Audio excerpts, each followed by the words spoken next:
जय हिंद, वंदे मातरम। स्वागत है सभी साथियों का स्टडी एग्जाम एकेडमी पर। नए हो तो चैनल को अभी सब्सक्राइब जरूर करें, क्योंकि यहाँ पर गवर्नमेंट एग्जाम की निशुल्क तैयारी करवाई जाती है। आज की क्लास में हम कवर करेंगे जुलाई तक का जितना भी करंट अफेयर्स के महत्वपूर्ण क्वेश्चन बनते हैं, चाहे Rajasthan police sub inspector exam हो, पटवार हो, पीटीटी हो, किसी भी एग्जाम की तैयारी कर रहे हैं तो एग्जाम में काफ़ी महत्वपूर्ण करंट जीके के क्वेश्चन आपके लिए रहने वाले हैं। आंसर आ रहा है तो कमेंट बॉक्स में ज़रूर बताएं। पहला प्रश्न है कि भारतीय नौसेना के जहाज आईएनएस तलवार ने किस बहुराष्ट्रीय समुद्री अभ्यास में मोबासा में 26 से 28 जुलाई तक भाग लिया था? भारतीय नौसेना का कौन सा जहाज था जिसने इस युद्ध अभ्यास में भाग लिया था? बिल्कुल, बहुत ही यहाँ पर बेसिक क्वेश्चन है। यदि आप करंट से जुड़े हुए हैं तो आपका ए यहाँ पर राइट आंसर था। कटलेस एक्सप्रेस 2021 ने इसमें भाग लिया था। काफ़ी महत्वपूर्ण एग्जाम की दृष्टि से। नेक्स्ट अगला क्वेश्चन देखें। सेकंड प्रश्न है कि लिंगायत संप्रदाय के किस नेता ने बीएस येदियुरप्पा के स्थान पर कर्नाटक के तीसरे मुख्यमंत्री के रूप में 28 जुलाई को शपथ ग्रहण की थी? कर्नाटक के तीसरे मुख्यमंत्री के रूप में किसने शपथ ग्रहण की है? हाल ही में नए मुख्यमंत्री कौन बने हैं? बिल्कुल, आंसर क्या हो जाएगा? अशोक वोग कलिगा, रघु श्री रामाल, गोविंद करजोली या बसवराज बोम्बई? इसका राइट आंसर आपके डी हो जाएगा, बसवराज बोम्बई। इस आपका करेक्ट आंसर हो जाएगा बसवराज। ध्यान रखना, ये कहाँ के? कर्नाटक के नए मुख्यमंत्री बने हैं। नेक्स्ट अगला प्रश्न देखें। अगला प्रश्न एग्जाम की दृष्टि से बहुत ही ज़्यादा यहाँ पर महत्वपूर्ण रहने वाला है। जुलाई 2021 में कच्छ का रण में स्थित हड़प्पाकालीन किस स्थल को यूनेस्को ने विश्व धरोहर की सूची में शामिल किया है? एग्जाम में किसी ना किसी एग्जाम में ये प्रश्न आपको छपा हुआ मिलेगा। यूनेस्को ने विश्व धरोहर की सूची में किस स्थल को शामिल किया है? रंगपुर, धोलावीरा, लोथल या सुरकोटड़ा? करेक्ट आंसर क्या हो जाएगा? यदि आपने आंसर बी चुना है धोलावीरा तो आपका राइट आंसर है। धोलावीरा कहाँ पर है? गुजरात में है। ध्यान रखना, कहाँ पर है? गुजरात में।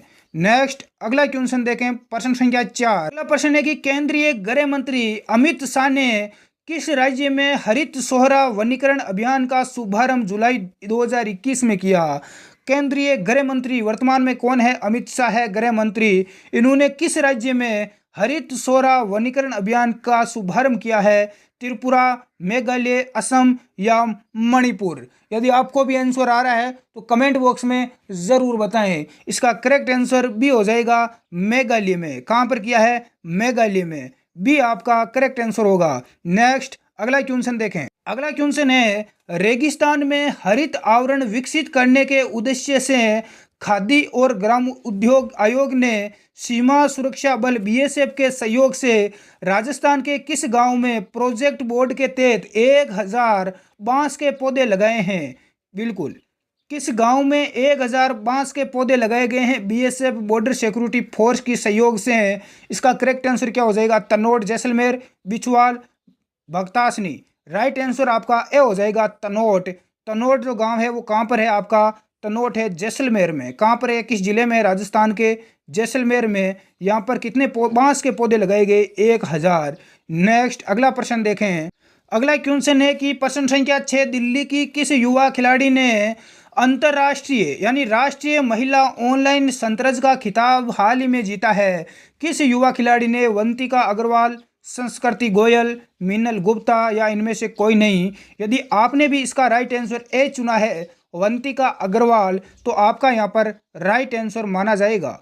आगे बढ़ते हैं नेक्स्ट प्रश्न की ओर। नेक्स्ट अगला क्वेश्चन आपके सामने स्क्रीन पर आ चुका है। अभी तक क्लास को लाइक नहीं किया है तो लाइक जरूर करें। आईपीएस अधिकारी राकेश अस्थाना को किस राज्य का पुलिस आयुक्त नियुक्त किया है?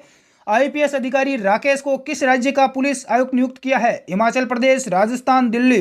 तो ये आपको नियुक्त किया गया है केंद्र शासित प्रदेश दिल्ली का। सी इज आपका यहाँ पर करेक्ट आंसर हो जाएगा। आगे बढ़ते हैं अगले प्रश्न की।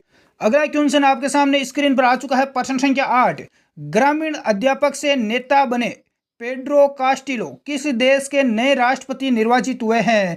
पहले ग्रामीण अध्यापक थे, उसके बाद नेता बने और अब नए राष्ट्रपति निर्वाचित हो चुके हैं। काफ़ी महत्वपूर्ण रहेगा। पेड्रो कहाँ किसी देश के बने हैं? मंगोलिया, पेरू, मोनाको या पाकिस्तान? इसका यदि आंसर आपने बी चुना है पेरू, तो आपका यहाँ पर क्या हो जाएगा? राइट आंसर हो जाएगा। B is correct answer. Next अगला क्वेश्चन देखें। प्रश्न संख्या 9, सतह, यहाँ सतह है, ध्यान रखना, सतह से हवा में वार करने में सक्षम किस मिसाइल का परीक्षण डीआरडी द्वारा चांदीपुर के एकीकृत परीक्षण रेंज में जुलाई में किया गया। सतह से हवा में वार करने वाली किस मिसाइल का परीक्षण डीआरडीओ द्वारा किया गया। कहाँ पर किया गया? चांदीपुर में। इसका करेक्ट आंसर क्या होगा? आकाश, बी है नाग, सी है अग्नि और डी है तनिष्क। तो इसका करेक्ट आंसर यहाँ पर ए हो जाएगा, आकाश। किस मिसाइल का? आकाश का। नेक्स्ट अगला प्रश्न देखें। अगला क्वेश्चन आपसे पूछा गया है, प्रयाग में जुलाई में आयोजित महिला टेनिस प्रतियोगिता पराग ओपन 2021 में महिला एकल का खिताब किसने जीता है? पराग ओपन 2021 का आयोजन कहाँ पर हुआ? बिल्कुल पराग में हुआ। इसका जो खिताब है वो महिला एकल का किसने जीता? आंसर क्या हो जाएगा? कमेंट बॉक्स में आना चाहिए यदि आपको आ रहा है। इसका राइट आंसर ए माना जाएगा, बारबोरा। किसने जीता? बारबोरा करेजिशिकोवा ने। ए आपका यहाँ पर करेक्ट आंसर होगा। नेक्स्ट अगला प्रश्न देखें। अगला क्वेश्चन है कि मेमनून हुसैन किस देश के पूर्व राष्ट्रपति थे जिनका 2021 जुलाई के अंदर निधन हो गया? जुलाई में निधन हुआ है, ये किस देश के राष्ट्रपति थे? ए है पाकिस्तान, बी है मालदीव, सी इंडोनेशिया, डी है अफगानिस्तान। तो इनका राइट आंसर ए हो जाएगा, पाकिस्तान। पाकिस्तान के वर्तमान में कौन है उसका आपको बताना है, पीएम कौन है। नेक्स्ट अगला क्वेश्चन देखें। अगला प्रश्न है कि शेर बहादुर ने नेपाल के नए प्रधानमंत्री के रूप में पदभार ग्रहण किया है, वे कौन सी बार नेपाल के प्रधानमंत्री बने हैं? शेर बहादुर कितनी बार प्रधानमंत्री बने हैं नेपाल के?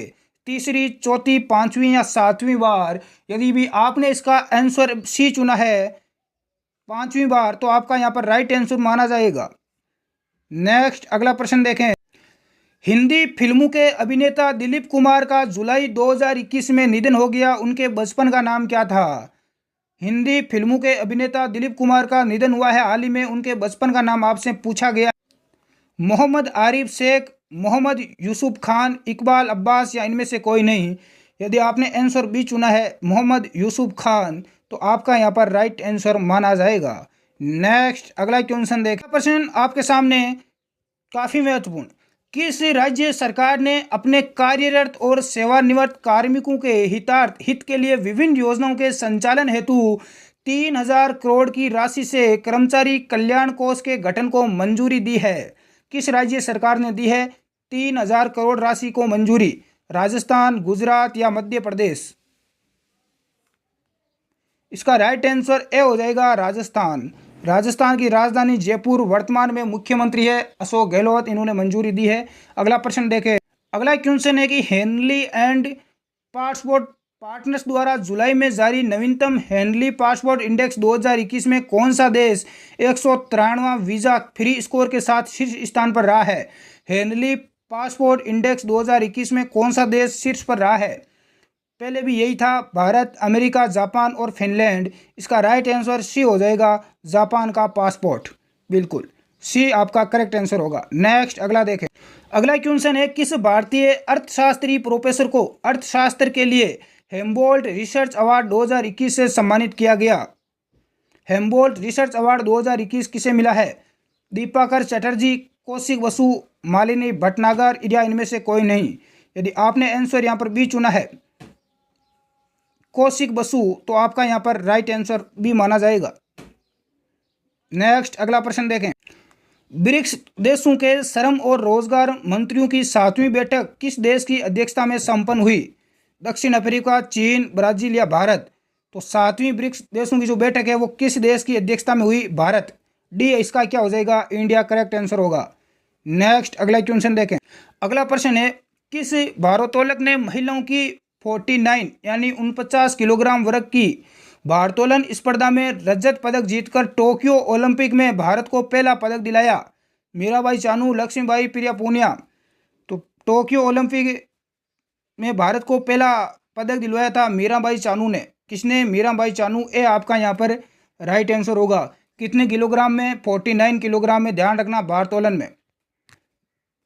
आज की क्लास में ये कुछ महत्वपूर्ण क्वेश्चन थे। इसकी पीडीएफ हमारे टेलीग्राम ग्रुप में मिल जाएगी, स्टडी एग्जाम एकेडमी को आप ज्वाइन कर लेना।